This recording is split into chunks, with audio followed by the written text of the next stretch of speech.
Hello, this is Pastor Jones. I want to spend about 5 minutes with you today. 2 Chronicles 26 and 16 makes this statement. But when he was strong, here's a sad story of a man at the peak of success who failed so miserably. It may speak to you today. In this 26th chapter, it tells the story of King Uzziah. He started well, walking in the footsteps of a godly father. He was a man that availed himself of wise counsel, the counsel of Zechariah, a man who was understanding in the visions of God. It's so important to have somebody like that in your life. We see as we look into his life, as long as he sought God, we are told, God made him to prosper. But here's where the tragedy unfolded. But right here, there's a sad turn of events. He was marvelously helped until he was strong. But when he was strong, his heart was filled up to his own destruction. Nothing was out of bounds to this man, and consequently, he intruded into the priest office, was stricken with leprosy, and was expelled forcibly. He was a leper, an outcast until his death, and was buried near, but not in the sepulchre of kings, since the corpse of a leper would have polluted it. But when he was strong, that's the key.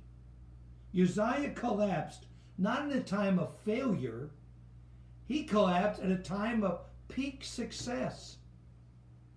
The Bible says in 1 Corinthians 10 and verse 12, let us think that he standeth, take heed lest he fall.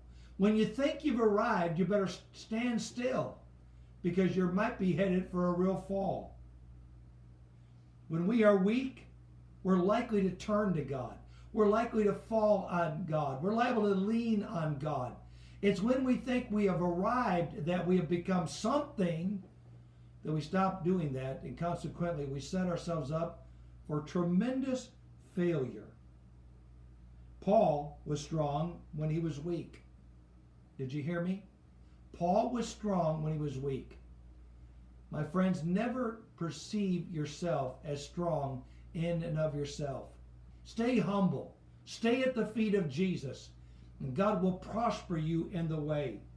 Uzziah, on the other hand, was weak when he was strong. When he arrived, he became weak.